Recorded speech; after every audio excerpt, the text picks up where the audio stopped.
Hello, I'm Ann Katie Scott, Vice Regent for Missouri of the Mount Vernon Ladies Association. The ladies became involved in the story of Pohick Church just after the Civil War. In the aftermath of widespread destruction by both Union and Confederate forces, a wave of patriotism was sweeping the country. In the late 19th century, individuals and groups were taking up the cause of restoring damaged and forgotten Revolutionary War sites. Just before the Civil War, the Mount Vernon Ladies Association founder, Anne Pamela Cunningham's mother, had discovered George Washington's beloved Mount Vernon estate in a state of severe neglect.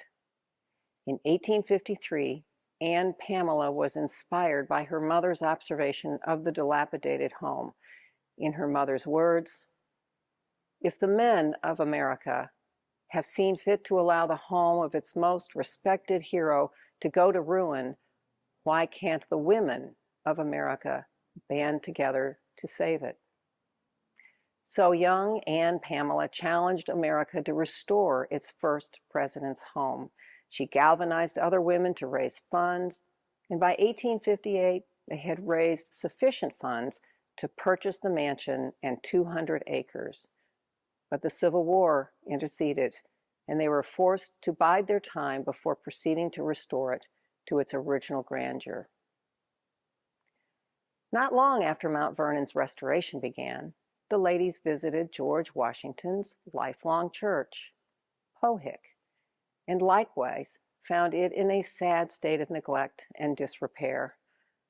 Occupying Union forces had decimated the interior, stabling their horses, using pews and other wood for firewood, and shooting out windows for target practice.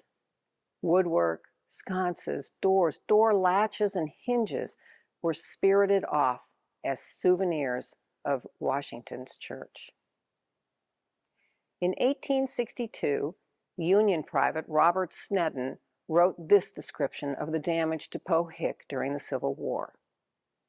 Quote, "Now the church was in ruinous condition. The windows were broken out, doors gone, pews nearly gone, being used for firewood by our pickets, the ceilings broken by the rain through the roof, walls discolored by black smoke, etc.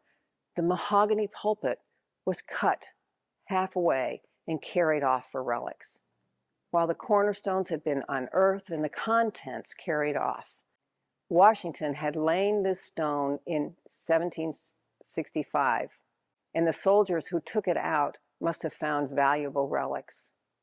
There was not much left for the relic hunters now. Even the sconces and doorknobs and hinges were gone." Later, this golden dove that was once perched atop the general's pew was returned to Pohick by the family of a soldier who had taken it during the War of 1812. Likewise, families of other soldiers have returned other original items taken during the Civil War. This is a plank from Washington's original pew, and this is the original altar rail baluster, which was returned. Just as with Mount Vernon, the ladies were horrified that Washington's beloved church had been neglected. Mount Vernon Superintendent Harrison Dodge happened to be on the Pohick Church vestry at that time. He and the Reverend Samuel Wallace inspired the ladies to help restore Pohick Church to its Revolutionary War era grandeur. The ladies' only condition was that the end result must be recognizable to George Washington himself, and indeed it was. With the ladies' assistance, the energetic Reverend Everard Meade led a restoration of the interior of this church to its original appearance and beauty. They used a floor plan of the church depicted by Benson Lossing in 1859.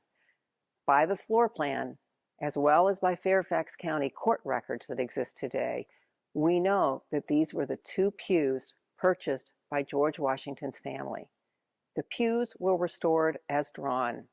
However, the originals were about 2 feet higher in those days, so that congregants had to look up and focus on the preacher in the pulpit.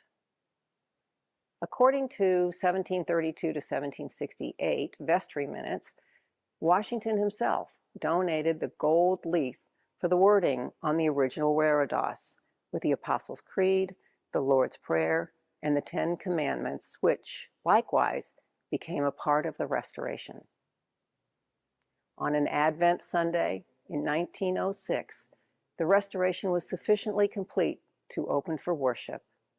And after several fundraising efforts and the assistance of the Mount Vernon Ladies Association, Pohick completed its restoration in 1916. George Washington and the other patriots would surely recognize their beloved Pohick Church. Today, the Mount Vernon Ladies Association is pleased to continue our warm relationship with Pohick Church. Traditionally, the ladies attend church during their fall council meetings, and during spring council meetings, Pohick's rectors celebrate the Eucharist on the piazza at Mount Vernon using George Washington's family chalice, dating back to 1732. In 2019, we were delighted to be officially recognized by the Reverend Lynn Rinaldi and Pohick Church with this plaque, expressing gratitude to the Mount Vernon Ladies Association for our love and stewardship of Washington's beloved church home.